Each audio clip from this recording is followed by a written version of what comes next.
اللهم صل وبارك على سيدنا محمد. ازيكم حبايبي؟ عاملين ايه؟ يا رب تكونوا بخير كده دايما يا رب. دلوقتي انا هعمل بيتزا بالسجق. دلوقتي هوريكم طريقة عمل البيتزا بالسجق. اول طريقة هعمل معاكم العجينة بتاعت البيتزا. دلوقتي معايا 4 مجات من الدقيق. دلوقتي معايا 4 مجات من الدقيق. واقوم جايبه دلوقتي جبت كيس خميرة فورية يا حبايبي. اقوم حاطة مقدار معلقتين كبار خميرة فورية. مش الكيس كله، مش الكيس كله يا حبايبي، معلقتين بس كبار خميرة فورية. واقوم جايبة رشة سكر بالطريقة دي كده. واقوم جايبة لبن بودرة او شارية لبن بودرة، معلقتين كبار لبن بودرة. مش هنحط طبعا اللبن كله، معلقتين كبار بس كده. ده اول معلقة، ودي تاني معلقة. وبعد كده اقوم جايبه ملح واقوم رشه ملح يا حبايبي اهو كده. واقوم بقى جايبه الميه مش مفيش مقدار ميه، وانت بتعجني كل ما تعجني تحطي ميه لغايه لما الخميره تمسك معاكي، ولا سايبه ولا ماسكه قوي. وساعه ما تشوفها في ايدك كده ماسكه بس مش ماسكه قوي، اللي هي جامده خلاص. بعدين بقى تحطها تغطيها بكيس كيس ابيض التخزين او قماش نضيفه. دلوقتي اهو هقوم جايبه الميه، هحط معاكم الميه اهو وهعمل واعجن. اجيب انا ايدي نضيفه وهعجن يا حبايبي. هخلص عجين وهوريكم العجين في الاخر. دلوقتي اهو يا حبايبي عجنت اهو. ومعلش نسيت، حطيت ربع كوبايه زيت او معلقه سمنه مخلوطه بزيت كده، سمنه بلدي بزيت مخلوطه بالزيت. دلوقتي حطيت ربع معلقه زيت اهو. دلوقتي هغطيها اهو بكيس. جبت كيس تلاجة اهو، كيس ابيض هغطيه. هسيبها بقى تخمر براحتها. دلوقتي غطيتها بالكيس كويس اهو يا حبايبي. يلا نيجي بقى نعمل الطريقه التانية، اعمل الصوص بتاع البيتزا، صوص البيتزا اللي هو الصلصه بتاعت الطماطم، صلصه الطماطم. دلوقتي يا حبايبي اهو جهزت الطماطم في الخلاط، هضرب الطماطم واوريكم. دلوقتي يا حبايبي انا اهو ضربت الطماطم وعصرتها اهو، صفيتها. إيه معلش، ضربت الطماطم وصفيتها. دلوقتي بقى يجي نعمل طريقة الصوص بتاع البيتزا اللي هي طبعا الصلصة. دلوقتي يا حبايبي حطيت الحلة على النار اهي. احط بقى معلقتين زيت. انا احط معلقتين من الخلطة اللي انا عاملاها، اللي هي السمنة والزيت والزبدة. هحط كده معلقتين. بسم الله. اهو كنت جايبة حتة توم مفروم، هنقول فصين توم مفروم اهو يا حبايبي. بسم الله. عصير طماطم.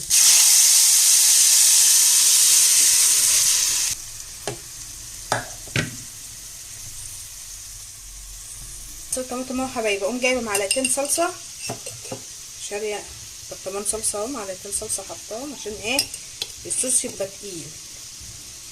صوص البيتزا يبقى تقيل. اقوم مقلبه كده. اقوم بقى حاطه رشه ملح. بسم الله. دلوقتي اهو يا حبايبي اقوم بقى رشه ملح ورشه فلفل اسمر.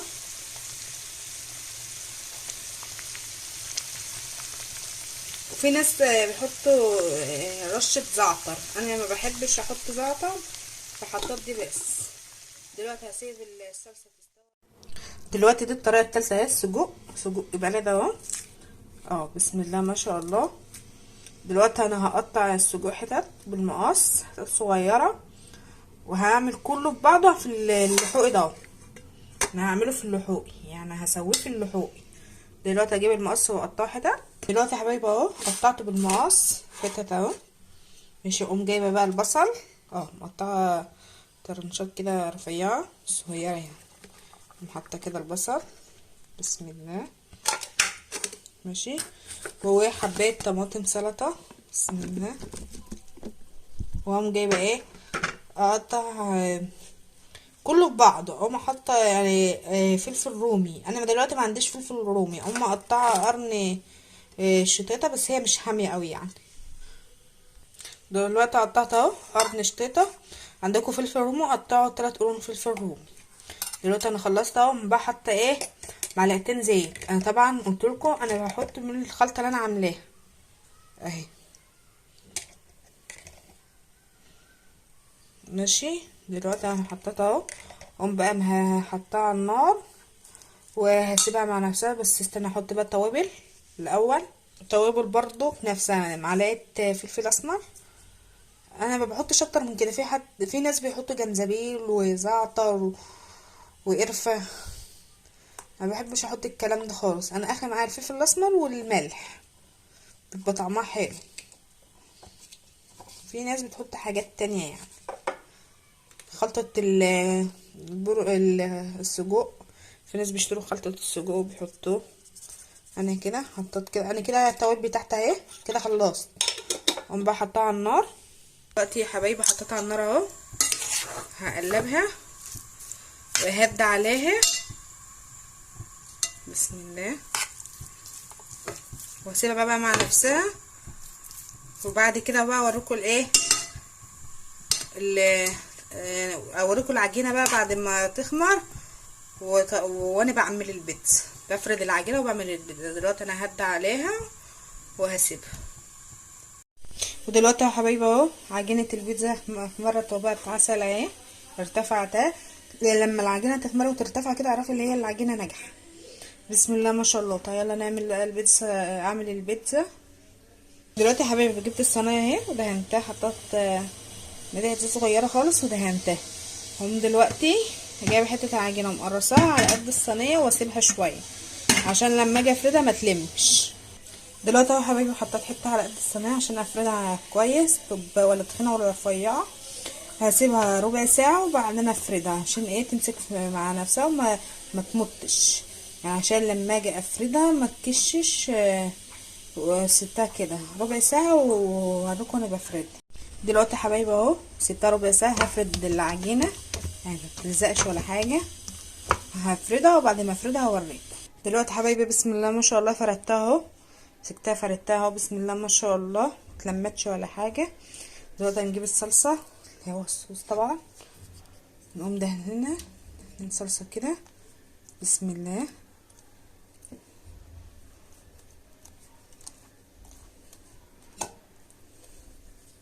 بسم الله ما شاء الله دهنتها كلها. بسم الله ما شاء الله. الصلصه تكون تقيله. بقى عامله كده. بسم الله. بجد ريحتها جميله جدا. ده هنوزعها في كل الاماكن في كل مكان كده كده اهو. حبايبي حطيت السجق اهو. بسم الله ما شاء الله. اقوم بقى جايبه الزيتون. في ناس بتحب تحط جبنه رومي. الزيتون وموزعاه كده اهو. بسم الله ما شاء الله. دلوقتي وزعت الزيتون اهو يا حبايبي اهو. بسم الله ما شاء الله. هجيب الجبنه موزاريلا يا حبايبي. هنقوم بقى رشينها كده الجبنه. بسم الله. في كل يمه كده. بسم الله كده بالطريقه دي كده اهي. بسم الله ما شاء الله. دلوقتي خلصت اهو. بسم الله ما شاء الله. صينيه اهي صينيه البيتزا. بسم الله ما شاء الله. دلوقتي احطها في الفرن. وبعد ما احطها في الفرن تولعها تهدي من تحت وفوق اشاره ومن تحت اشاره كده وتسيبيها عشان تستوي مع هي اصلا مستوى عشان بس العجينه بس وعشان ما تتلدعش منك. دلوقتي هحطها في الفرن وهطلعها واوريكم يا حبايبي النتيجه. بسم الله ما شاء الله. شوفوا شكلها عامل ازاي. بسم الله ما شاء الله. ولا ريحتها. بسم الله ما شاء الله. انا دلوقتي قطعت لكم حته. انا مش عارفه اقطعها عشان هي سخنه يعني ايه. قطعت لكم حته عشان تشوفوا ظهرها ازاي. بسم الله ما شاء الله. ارضيه الصينيه شوفوا عامله ازاي. بسم الله ما شاء الله. قولوا لي ايه رايكم في التعليقات ومتنسوش تشتركوا يا حبايبي. والسلام عليكم.